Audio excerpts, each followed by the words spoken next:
What's up, guys? Welcome to another episode of Ball Status. All right, play the new intro. Play the new intro? Yeah, we got to get that new intro. Oh, heck yeah.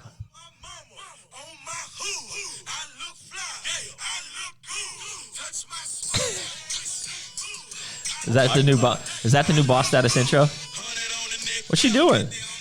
I don't know what buttons you're pushing. My mic is this sound good? You sound You sound great, Pat. I don't sound. Of course, it feel could like be we're my not that loud. slushy head from altitude sickness. All right. Well, I didn't even finish the intro. Welcome to another episode of Boss Status. That's the podcast where we talk about the business of health and the health of business. I'm Doug Miller, Patrick May, Brian Burgess. What's up? We are back. So we've been pretty darn good about dropping podcasts every week. Dropping them every week. But be honest with you, we kind of front loaded a little there. It's been a busy month because we haven't filmed in a while. So we might be a little rusty here. Scheduling's been tough. But I think we did a good job getting through the rough patch. Yeah. And still having content out. Yeah. So it is Monday, July 10th.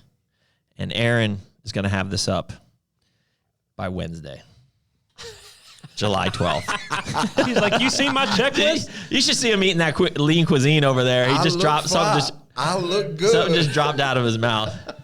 So Wednesday the 12th. Can we make that happen? Can our boy turn it around?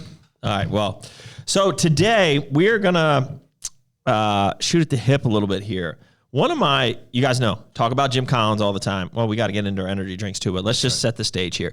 We talk about Jim Collins all the time, and we do use his books a lot in what we do here. He's got a great book. It's called How the Mighty Fall, and it talks about these great companies that, for one reason or another, started doing things that made them fall and fail, essentially. So we're going to talk about that a little bit today, and some things that we can learn, and some things that we can observe in our industry, and maybe in the in local churches, you might probably see it's the same thing, whether it's a business or church. So we'll get into those, and I know Pat's got a good story talking about how the mighty fall that we can definitely get into. But before we get there, so today we're not sponsored by anyone today. So No, we're kind of low. Well, actually, no. I mean, 3D did send these. Yeah. So technically, they're sponsored. Sponsored by Okay. This one was purchased out of the Crusher Coliseum next door. This is a Ghost Orange Cream, which is a really good flavor. It is a very good flavor. Drink I it don't know if out west. Brian was hitting me up like, "What? There's no Boom here. What energy drink should I I get?" was panicking. So he'd send me a picture. He'd circle, or I'd be like top row, 3 in from the left. So the Monster and the Ghost were usually the go-to. Yeah. Did you do any of the Monster? No, I didn't. Yep. No, but the Ghost was amazing. So I did Ghost Orange Cream and then the bubble gum. That was really good. They're good. That's They're too much. But I'm good. gonna tell you, outside of Booms, my go-to right now is that LFG by Bucked Up, and You just like getting swish. I love getting sweaty. But I'm not drinking one today because our last part of our out west trip was 11 days. So you just got off a plane, essentially. Essentially, yeah. I got altitude sickness like I've never had it before. We waited to go to the Rocky Mountain National Forest. It was 43 degrees. Everywhere else had been 100 degrees. And so I did not drink enough water. And we had to cancel our plane tickets, rearrange those, Because you were sick. because I was so sick I couldn't get out of bed. Like every time I got out of bed, like I physically got sick. And it was insane. Like it was just a spin cycle. So I still have a little bit of a woozy head today. I'm pounding water like never before. And so, yeah, hopefully ready to shake this mess. All right, so let's talk about How the Mighty Fall. So this book, what we're going to do is we're going to go through, if I can remember my password, basically the 5 stages of what companies go through as they fall. So stage 1, and this is all relevant because these are things that we need to think about as our businesses. That's Core, the Nutrition Corners, Miracle Labs, Arms Race Nutrition, the gyms. Exciting news there. We did find location number 2. It's going to happen in Virginia. I saw that. I didn't have a chance to text in. Yep. So get ready to help us lay some floor in Virginia. I am floor master. Floor master. I am the floor man. So we got that coming up. And actually, we have 2 locations in Virginia that might happen within the very near future. Are you serious? Yeah. Wow. Yeah.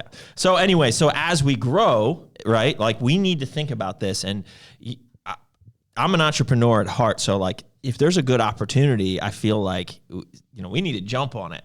But that's not always the best thing, because it could pull you from your core values. So we talk about our core values and how we always go back and lean on them. And I think that's a really important point, is sticking with your core values. And that's how we make a lot of decisions in our business is, are we following our core values? If we are, let's go for it. If not, we don't. But sometimes, you can get caught up in your own success, and it can drive you to do things that you shouldn't do. So like, how do you identify those things, and how do you make decisions to basically not go overboard and to pump the brakes on growth, which is hard to do? Oh, especially when you're just driven as a person. We've talked about this before. It's not an issue of having an ego. It's when you forget you got one. And every one of us at this table has an ego. I mean, every one of us. It's just like the days that we work out. It's so funny. Like if Doug gets 17, I'm nearly, busting a capillary to get 18 or 19. Or the switch up of how we do things. It's just push. And iron does sharpen iron. But the day that we forget that you have an ego are the days that you're like, you know what, dang it, I deserved. You know what? I'm the last guy they ought to be saying that to. Or, I'm sick and tired of having to reintroduce myself to this company. Or, or heck yeah, I'm going to do this. I don't care if they like it or not. Those are some big red flags to say, uh-oh. But see, the problem is that you get so blinded in your ego, you don't realize you're making those. You just... you have a tendency to isolate yourself. And I always say this, whenever you can get isolated in your thinking, that's the easiest way for you to get annihilated. And when you start thinking, you know what, I do everything for everybody. That's all they ever asked for is a raise, or they pity-panty party. They weren't there with me in the beginning when I was struggling and I was the nervous one. They go home every night. They're not worried about the overhead. They're not worried about this, which is not really true, because these guys, especially the crew that we have working for us and the crew that I have working for us, they're worried about it because they realize, guess what? I'm getting to write my own paycheck here for many intents and purposes. But you ever get locked down in your thinking like that, you better have somebody really close that can, grab you by the gonads or by the nape of the neck and say, what are you doing? You are changing. You are saying things I've never heard you say. This is uncharacteristic to you. Well, so that's perfect, because stage one of this, right, is basically essentially that. It is hubris from success. Right? Yeah. So I'll read a quick summary here. Hubris refers to excessive pride or arrogance. Stage one starts when people become overconfident and forget their true foundations of their success. This is going back to your flywheel and your core values and all that. Right. People start to take success for granted, lose the hunger for learning, get distracted by non-core areas, and confuse their why and their what. Right? So I see this a lot in our industry, I think. Right, there's a lot of great entrepreneurs that are running super successful businesses, and I see it a lot in brands that are driven a lot by an influencer, right? Because and brands that explode for really no explainable reason. They are those brands that catch lightning in a bottle, right? And so whether it's Bang Energy 5 years ago, right? Or I don't want to name all these. I can name that one because they just got purchased by Monster and they're pretty much out of commission. But that's a perfect example. I mean, the CEO of was a very, hubris. Having hubris was definitely one of his traits, right? And so, whether it's these brands that just pop up and then catch lightning in a bottle, or they're driven by an influencer who is the hottest thing at that time, they can cause sales to go, 7 figures, 8 figures, in some cases even 9-figure brands in the fitness world pop out of nowhere, right? And it's not just the CEOs, but it's also some of the leaders of those companies that I feel like their pride and arrogance takes over. And I see it in this industry. And I want to be careful what I say, and I want to be respectful of what I say, because we do business and have good relationships with a lot of the brands. But I do see it. And what happens is they start getting outside of, they might have good products and they might have a great brand in terms of the culture that they're building or whatnot. But then they just it's kind of like this arrogance of they feel that anything they do is going to be successful. And so they start throwing money at all these different areas. I see it a lot in energy drinks these days, actually, because you have these great supplement brands, right, that are phenomenal brands, but just because they're doing great doesn't mean that immediately because somebody else might have an energy drink that you should do an energy drink. Yeah.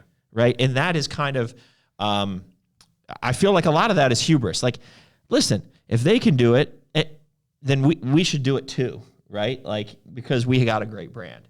And I think people start taking shots at things that might be outside their core values without fully analyzing the financials and whether it does align, with their overall mission. Right. And so the supplement space, I see it a lot. And I see these brands popping up and growing super fast. And sometimes they can sustain it. But I feel like when you start seeing them enter into realms that are so outside their norm, then it's kind of like, is it greed? Because they feel like they got this hot brand and they need to capitalize on everything? Is it greed that they feel like they need to have a product in every category, even though they know nothing about that category? I think it's, your pride blinds you to what I'm just going to call is the hot spot. So, like, think about it this way. I don't know if this has happened to you, and we all travel enough. So while we're on the road, I would look for a hot spot. And so my phone immediately finds everyone that's available to me. And some are open, some are locked. And so I think it's the flight to the hot spot where we're hot here and we've got revenue coming in. So why not try to be hot here, here, and here? Right. Which is, really an undisciplined pursuit for more, which is our second thing. I was going to say that ties in perfectly to the second thing, which is. So I guess it's how do you, because you can't fault for the hotness, right? Like, I know. If it's you got hard. some of the hot, you got you're rolling, right? Like, yeah. So is it the second step to not continue down this path of falling, right? Like, because this is where this is kind of going, right?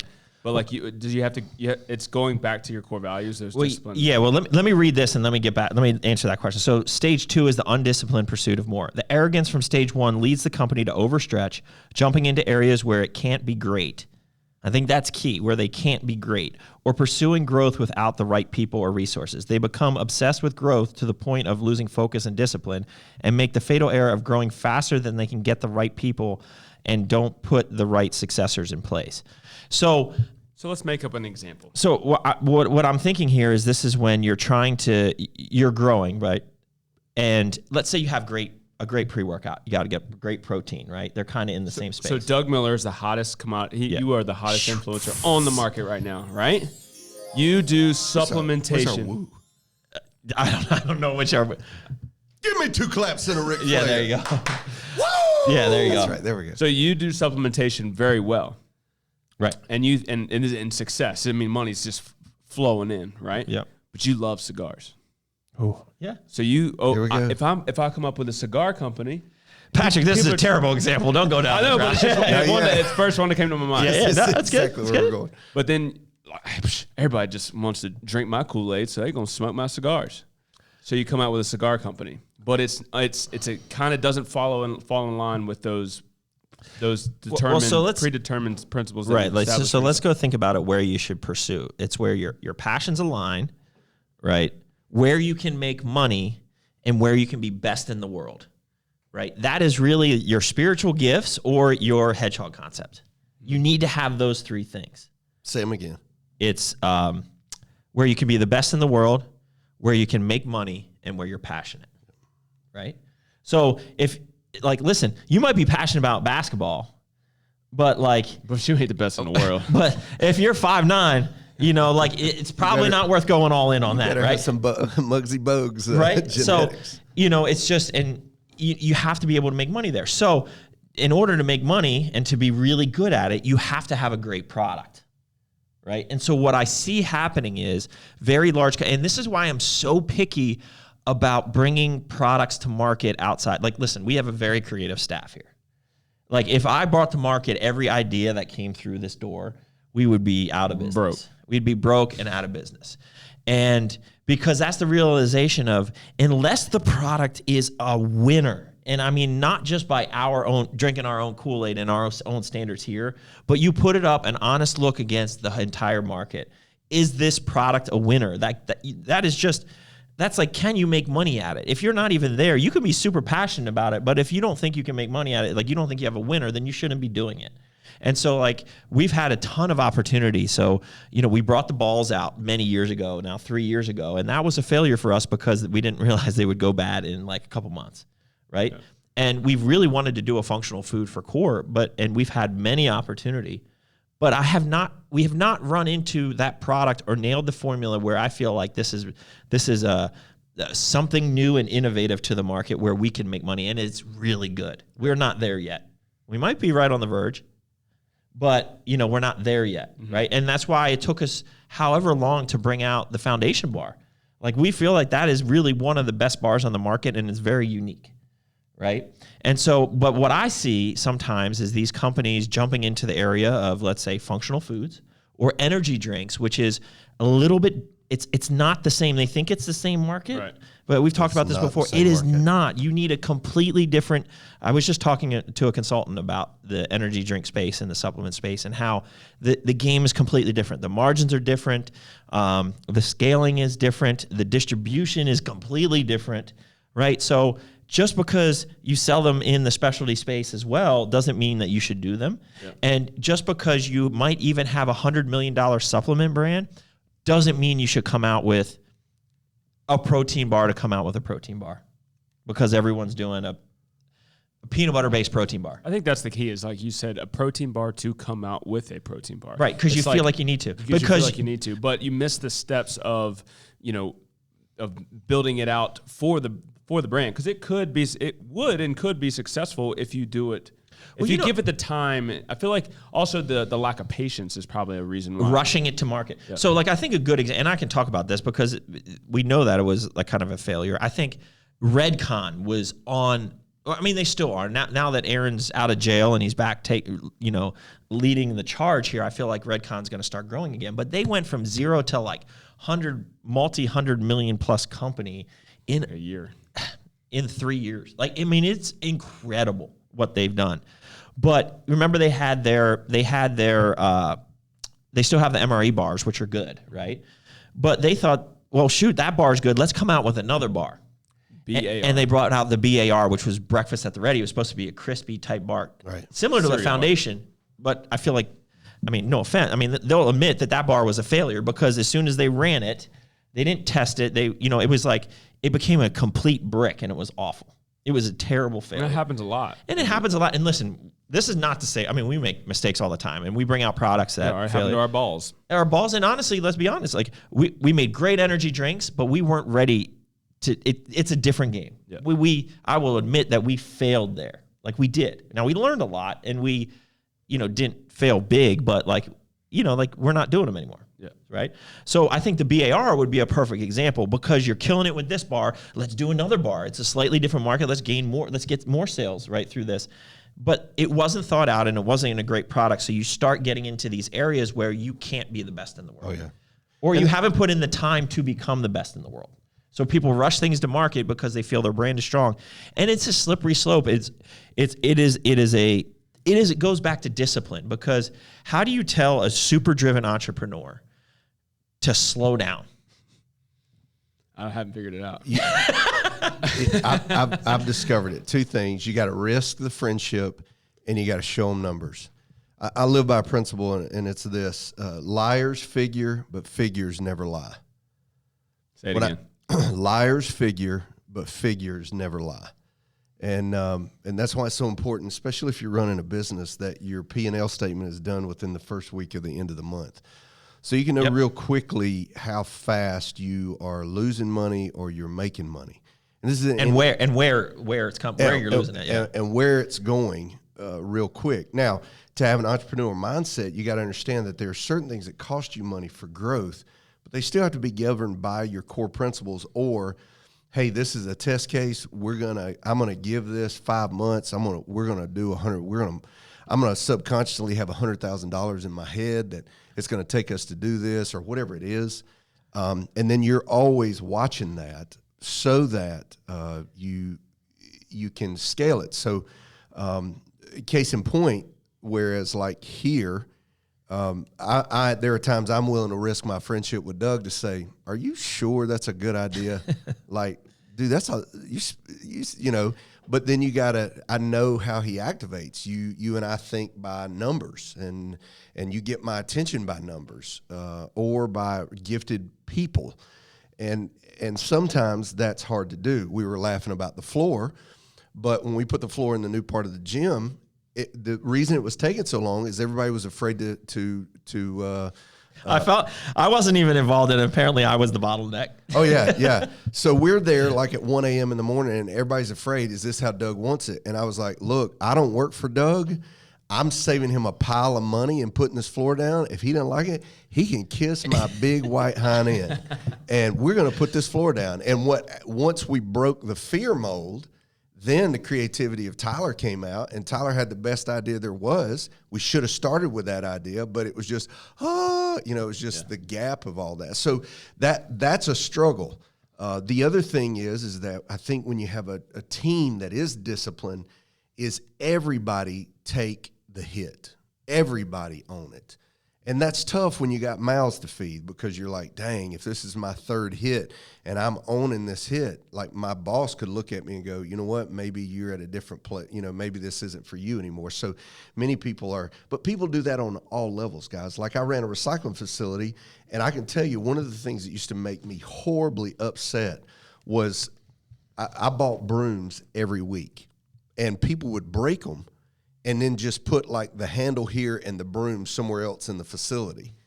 And if they would have just brought the broom to me and said, boss, these brooms are trash, don't ever buy them again, I would have probably bought them lunch. But the fact that they were so childish to put one broom, the broom handle over here, and the broom head somewhere else, as though the two, it wasn't a coupled event, used to drive me nuts. And because of that drove me nuts, I spent more time on why can't you see the importance of this, rather than, that broom sucked, we probably needed to buy a different kind or establish our own. I mean, I think this stage 2, the undisciplined pursuit of more, I think is probably the hardest stage. I like to think that at least introspectively here, like I'd like to think that we don't have we have an ego, but we recognize our ego, right? Like we don't have this overarching pride or arrogance and think our stuff doesn't stink. But I think the undisciplined pursuit of more is something that we have here in Crush It world need to be cognizant of a lot, because I'm so ready to go, right? Like, it's like if you've ever run into a cobweb, you think, oh, well, we're already in the supplement industry, so we could do a drink, or we could do this, or we could do that. And that's the push. Do we keep the brands that we have, and do we get better at those, like the best in the world, or do we branch out and have more? Correct. So that it's kind of like the Collect the Gold Touch, it's like this is the gravy. This is our bread and butter, but if we get any from this is gravy. I think that's a great point, because that is what we deal with. That's what we've been dealing with here, I would say, for the last year a lot. We've had a ton of opportunity because of our recent success. We've had a lot of opportunities to actually start more brands. And we've turned down a handful of brands to start and basically become partners in those brands and run those brands.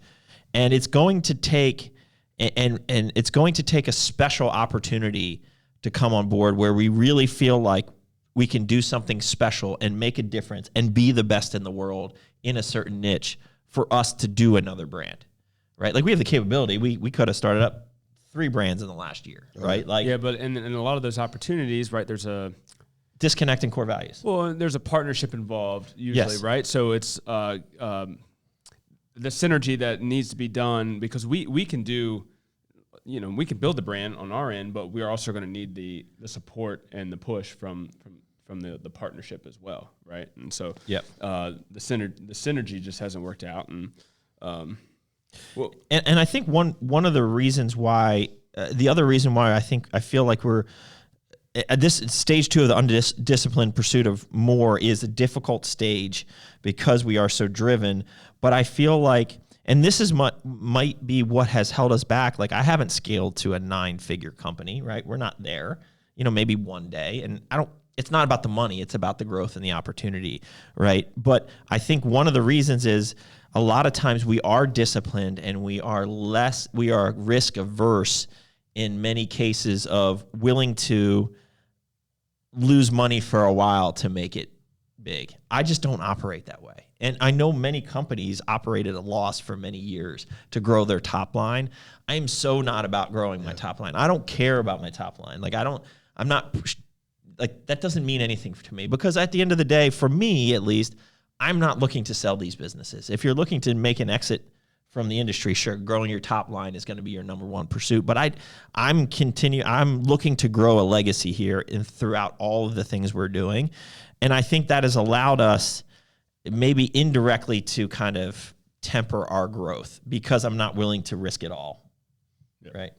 Yeah. And I personally, when you just look at your top line instead of your bottom line, you're just kidding yourself. I mean, or like you said, Doug, you're not in it for the long haul. It's just like me and the situation I am as a pastor. If I just look at my best Sundays and I don't look at my worst Sundays, then it's very clouded. And I'm not going to have the information that I need when it comes time to make the hard decisions because I call it blue sky.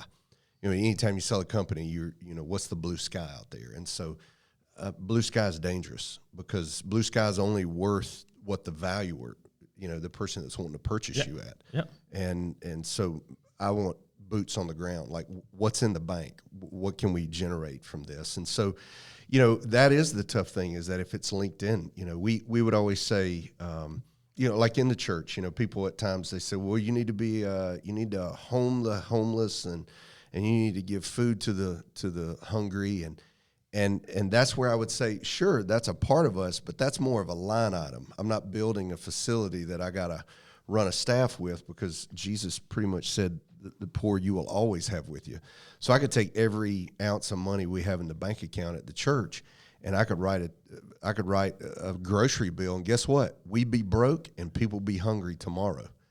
So the idea of an undisciplined pursuit for more is dangerous, even if it has great value. It has a valor to it. It has camaraderie, something of commendation to say, oh, Doug, you should do this, man. It really put you guys up there. And it would make a friend with these guys. Well, it may make a friend, but it could make me broke as well. And so that's the tough. Well, I think that's where you have to fall back on your core values and your hedgehog concept. Exactly. If it's outside of your why and your hedgehog concept, then you just.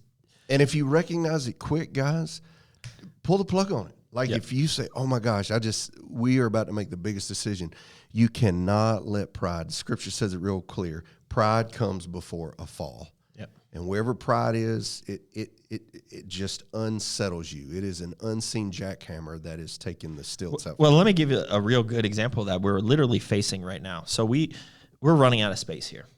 And we put a contract on all this land behind us here. There's about 16 acres. And we're in the process of going through the zoning and building out it's going to be amazing, right? It's a state-of-the-art new HQ because we want to turn this whole building into a fitness facility. But, part of it is like we need to make sure we're doing it for the right reason and it's doing it at the right time, right? Like, so some people just like to kind of show off their headquarters on Instagram, right? And like we'll put a big fancy sign and show the big CEO office and all that, just to kind of. That's never been our core values here. No, it hasn't. And we need to, because this is such a big project and bigger than anything we ever did and more expensive than anything, we need to make sure, one is this right? Like we need more space for our growth. Is this the right next step or is there a baby step in between? And so like part of this process is budgeting it out. Like, okay, this is going to be an X $1 million project. Does this make sense right now with our growth, with everything that we have coming down the line? And that's a big decision we need to make. And you have to put your pride in like, if we get to a point where the budget is just like ridiculous, like we need to suck up the pride and be like, listen, we can't afford this right now. Yeah. Right. And so like, that's an important decision that we need to make in the next 120 days. And that's super stressful because it will set us up for the growth in the future, but then you're always backing on that growth and you're going to have a massive mortgage that you're going to be paying. Right. So, so are we in stage 3 right now? Yeah. Well, we're just We're wrapping up approaching it, on right? disciplined pursuit of more. Right. And just the kind of how to keep that in check. Stage 3 is the denial of risk and peril. That's at this stage, the company is still delivering results, but there are growing signs of danger. Unfortunately, leaders view the data through colored lenses and neglect the threats. Leaders play up the positives, play down the negatives, read ambiguous data favorably, and attribute problems to external factors. Fanatical reorganization and deterioration of the team dynamics and culture are common. So this is the part where you start to feel like things are crumbling a little bit, but there's too much. You're only looking at the positives, right? Because that's what you want to believe. And so this was brought up to me actually. I think Sarah at the Dallas Nutrition Corner, she shared one of our podcasts she was listening to today, but she referenced the yes men culture. Yep. And so that's where this is a couple things have just led to that in that sentence where leaders in the company play up the positives, play down the negatives. So the culture has abandoned maybe some of the values that they have and turned into yes men, right? And so like that's where like you falling on us, like I mean we were sitting having a conversation about it today, and one of my I'm one of the toughest ones and push you the hardest because you said I don't need yes men when I first started working here, and so I've been a no man from day one. No man. No man, it's no. But it's just like focusing on, okay, so what for this next HQ, we're debating on doing a retail section. But like that's just way down the future, and maybe it's a little bit risky to keep that in mind. So what do we need to focus on that's right in front of us? And that's just what's the most important thing about what we the building. need, right? Which is space, right? So I think having that culture for the entrepreneur to lean on to where you don't have a bunch of just yes men that are just filling your ego with positives and See, we could do it. What you're looking at then is you're looking at, well, what's the most important need? The most important need is growth for this company. But because the space is there, you're always looking for the gravy on top. Right. What's the residual income? And does that gravy make the main stuffing less valuable?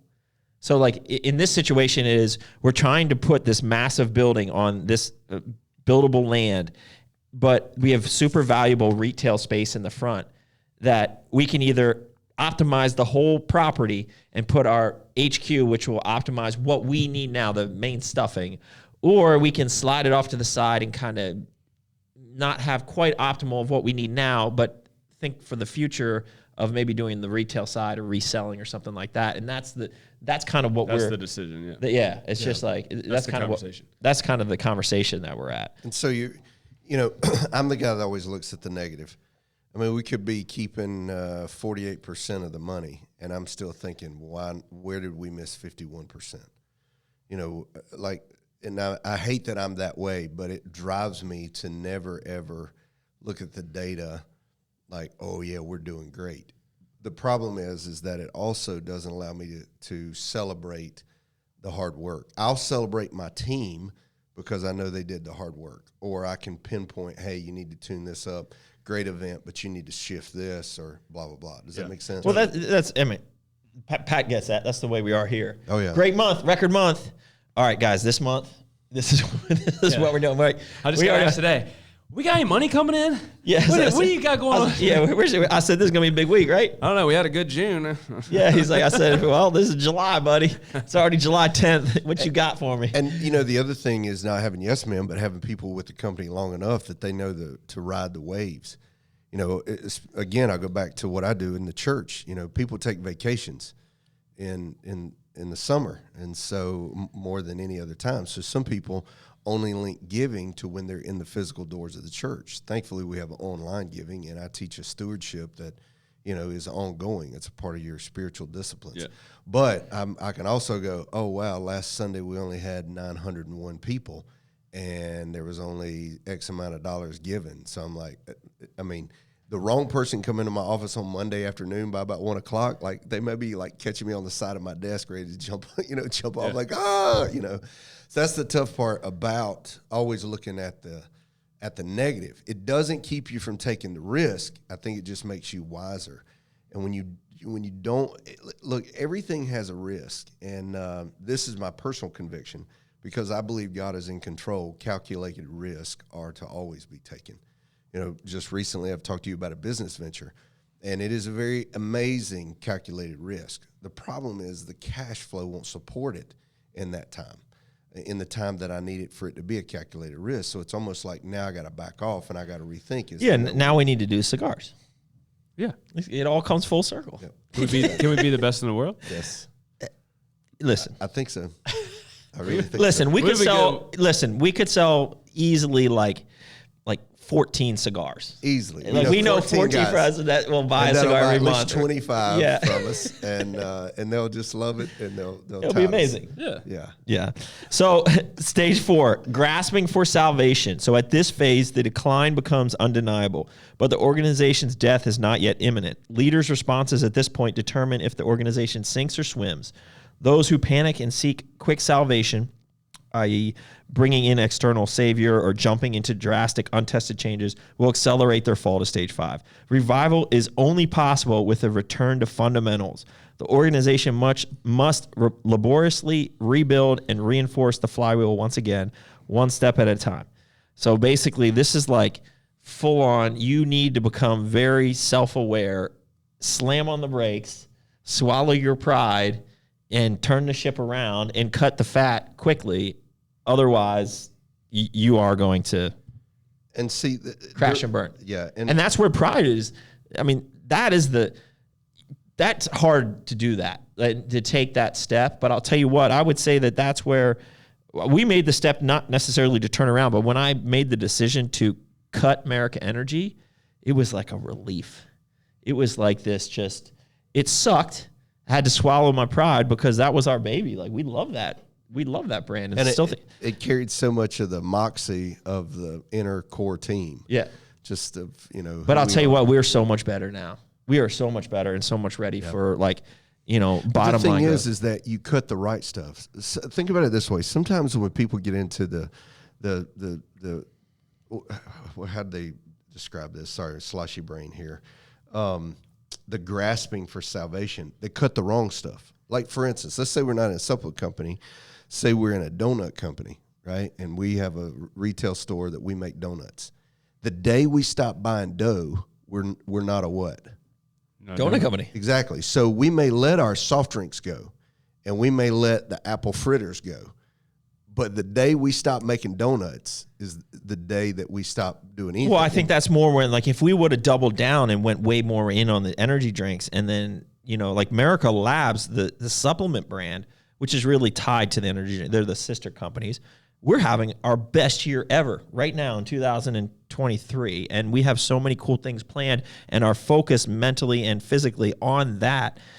We wouldn't be there if we would have cut this. If we would have cut the supplements to double down on the energy drinks, we would have been in the wrong space. But we started with the supplements, so that's where. And at the same time, protein was going up, creatine was going up, all these supplements. The base prices were going up. So if we doubled down and poured more money into this would have been a weaker brand, to where we could have lost both instead of just cutting ties with one. And that's, whether it's your personal home, whether it's a friendship, whether it's a relationship, a ministry or a business, you got to know to cut the right stuff. And just because some guy, you can bring him in for $250,000 who did this at this company, it may have just been a short bandwidth. That may not be your savior. And that's where those core concepts are huge. Well, it's funny. So, there's a lot of incest in our industry, meaning you'll have some of the top guys go into different places.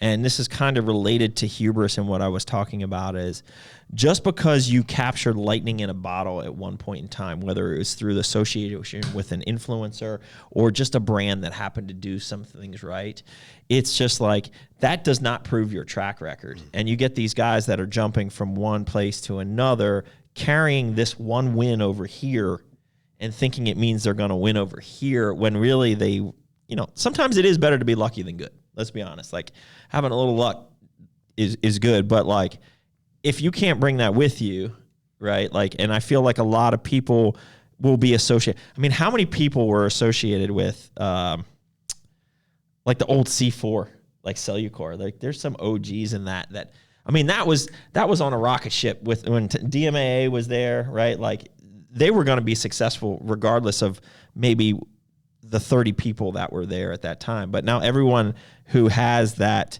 on their resume will always fall back to that. But that doesn't mean they necessarily did anything great. So you have to be self-aware of. Well, nothing lasts forever. Yeah. Well, except one thing. That's the word of God. Yeah. But you as a leader, you have to keep reinventing yourself.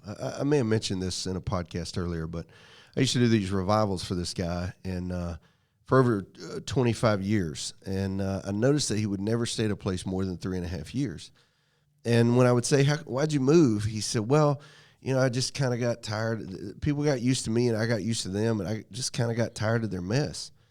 And one day I was getting ready to go speak, and I was down in the basement where the history room was, and it showed, like, this specific church, how many pastors they had and for over 100 years. The longest one they'd ever had was 7 years. And it was like one of those epiphany moments to where it was just like two things happened. Number one, these people didn't want to change, and two, the leader couldn't reinvent himself. And when a leader can't reinvent themselves, that's a problem, because that means you're a one-trick pony, or you only got a few. You only got a few little tricks. Exactly. Or like you said, you can only catch lightning in a bottle. And there was a lot of people that will catch it in the bottle once and can't do it again. But there is also those guys in our industry who are the OGs out there that everything they touch, you can tell is going in the right direction. Yeah. And those are the OGs. And those are the ones you got to learn from. And, and I'm not saying pattern yourself after, but there are some transferable concepts. But then there are those personalities that are just truly, truly gifted to know what to do and when to do it. And their calculated risks seem to be very blessed. Yep. All right, so stage 5. Hold on. My phone. Yeah, no, I can't remember. Resignation to downfall. So the longer an institution stays in stage 4, and the more its people try to find magic solutions, the faster its downward decline. Eventually, the financial resources dry up and people run out of steam. Collins calls this stage capitulation to irrelevance or death. At this point, there are usually 2 paths a company can take. They can give up and sell the company, or keep going until it exhausts all its options.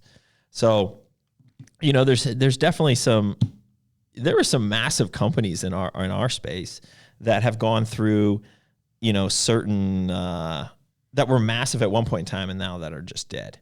And I wonder if we looked at those, like, did they follow these stages, right? Like, and I wonder if you could go back and see, because obviously Collins does this in a study from publicly traded companies, right? But like, it's interesting because in an industry where there is a lot of hubris and there is a lot of pride and there is a lot of toxic masculinity, right? Like, you can see a lot of these stages, and it takes a real leader to identify. And that's why I like this book so much. I was a little hesitant to read it because it's like, well, to show if I'm doing things right or wrong. Well, right. And I was just like, I didn't want to be in one of these stages, right? But like, it does open your eyes to recognize things and try to prevent from progressing through these stages. Yeah. So it's like the 2 big ones for me was just like, the hubris, you have to keep that ego in check. The undisciplined pursuit of more, I think that's my biggest struggle. And again, it's not more from a dollar sense. It's just my brain doesn't stop. And sometimes that's good, and that helps us get to a lot of unique places, but that can stretch and overstretch. And sometimes we stretch too thin the places where we should be throwing more fuel on the fire. Right. And so like, that's the stage that kind of connected with me the most. And then you have the people that deny the risk and peril, and then people that are just holding on and grasping for salvation by making just dumb decisions. And then just their unwillingness to hustle. I think when we get into situations like this, and I do want to hear Pat's story on the. It's not quite it's not how like the money how small business. Oh, so how I really so that is how small businesses fail. Yeah. But that's a microcosm it's a microcosm for how the money falls. That is a collective goal. It's part of the collective goal dust, like where that value came from. So I think as a leader, we have to look at our most trusted people and say, listen, I just said that like Mama, listen. Listen here. Listen, this is how you address me in these moments. Here are the top 3 ways you can grab my attention. And it be very, very real. And you can pull me to the side, but don't do DEFCON 6 on me when it's really DEFCON 2. So you're going to have to grow as a leader. So I think in those moments to correct that, you're going to have a way to talk to a leader. And, I watch you guys have those moments here. I watch how And at the same time, that leader needs to create an environment, and we've talked about this before, where it's okay to call the leader out, right? Like they have to, I hate the word safe space, but like the leader has to create a safe space to receive feedback, or it just, nobody's ever going to give you feedback that you need to hear. Oh, yeah. Because let's say, for instance, you have a company and you have 3 guys. I've been on several boards. So I was on a board one time and there were 3 guys on it that were like, we need a retreat center. We need a retreat center. And the lead guy for the company or for the deal was like, we will never have one because that is not what our main interest is. And because I'm the oldie goldie, I knew that theme. I knew that timeline for us. And so I'd be the horse's patoot in every board meeting going, you guys you're planning this, you're spending money with consultants, but we have said over and over, we will never do one of these. And I would list the reasons out. And of course, the leader would come back and say, that's it, scrap it. And of course, 3 guys on the board would just hate my guts for the next year. But I'm that guy that just really doesn't care. Not because I want to be hated, but if this is what we say we're going to do, I'm not saying we can't budge, but there are specific reasons why we are the way we are. Yeah. And I think you really got to have those individuals, but you got to know how to talk to the leader, because if that leader gets in their pride and they get in their success and they got a few yes men that just keep blowing smoke up their skirts, it gets very dangerous. And that's on a lot of different levels. I think if you look at Bang Energy, this would be like the perfect case study of this. I would love to see like a documentary series on Bang It, like because Jack Owak, he is a genius in many ways. Like he's a genius. What he did was absolutely incredible, but the problem was hubris took over, and he couldn't make sound decisions because of just this overwhelming pride that it basically eventually led to his downfall. The tough part, though, Doug, is, and we talk about this a lot, is because, when you're at the top, and I don't mean top as in like best in the game, maybe that is, but when you're the top of your organization, who do you talk to? You don't complain down because, what do they really understand? They understand the business, but they still see where they are in life and in their paycheck and what's going on. And so you don't want them to think, oh my gosh, the leader's crumbling. You don't talk laterally, because if you have ideas, will they take those ideas or will they use them against you? And then it's difficult to talk up because most of the ones that are ahead of you don't want to talk to you either. And they now have the resources to take your ideas and do them before you do. So who do you talk to? Only at the top. Oh, it is. Heavy is the weight of the championship belt, as Ric Flair would say. Woo! And so you've even caught me sometimes in the gym and like, hey man, what's going on with you? Steph and I picked up on the fact you don't seem yourself. It's because I have these ideas that are stirring in my head, and I'm like, who do I talk these out with? Like who?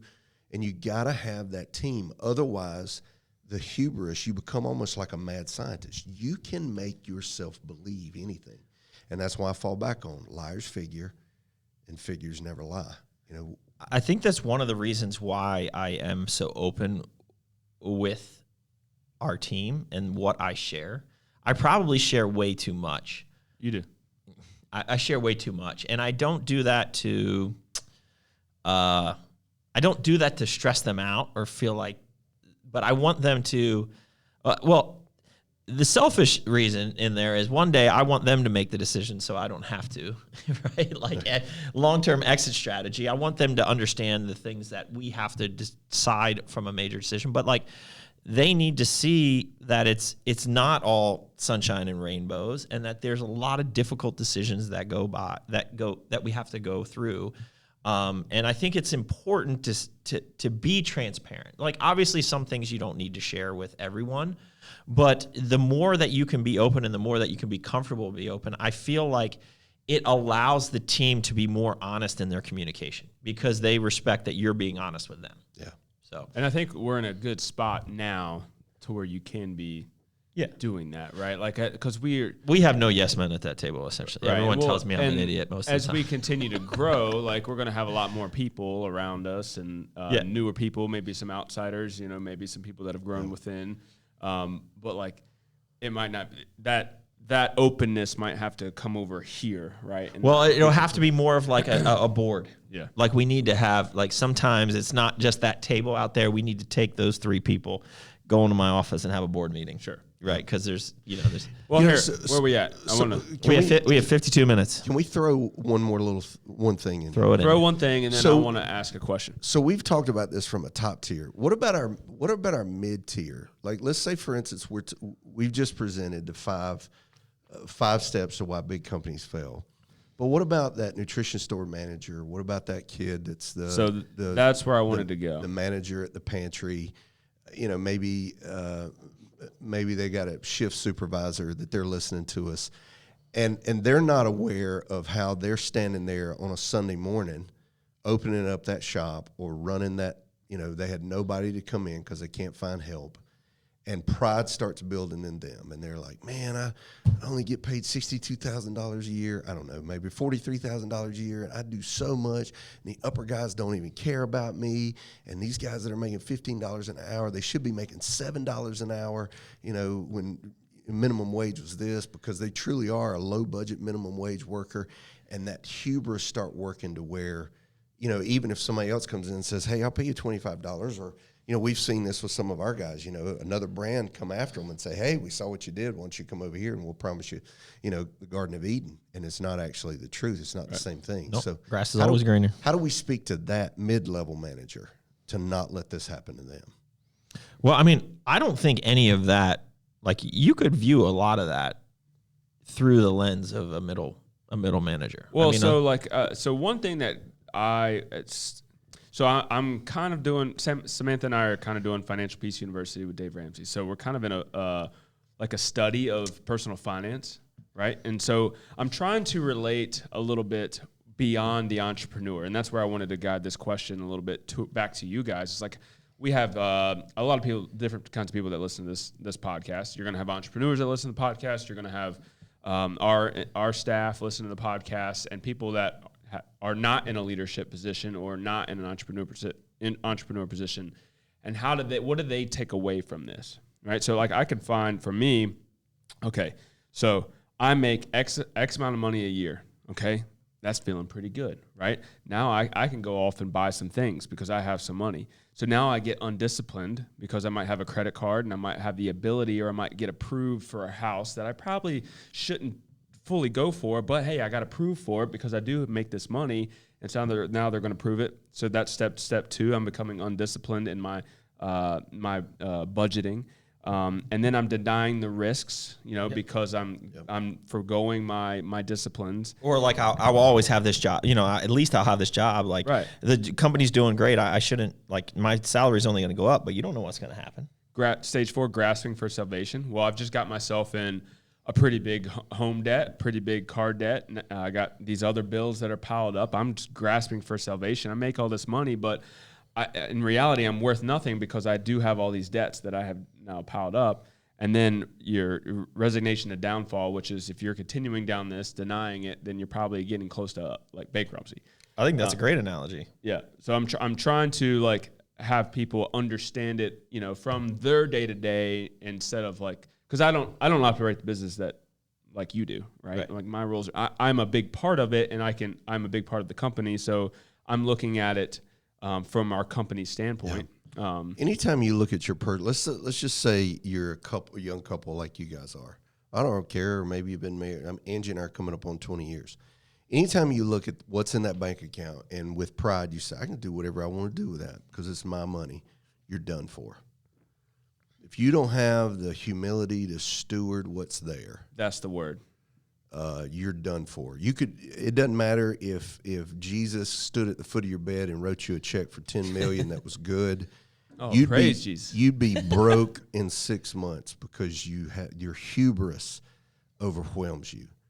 The men and the women that I've seen that have done well, extremely well for themselves, are the people that in humility said, no, not yet. It's not the right stage.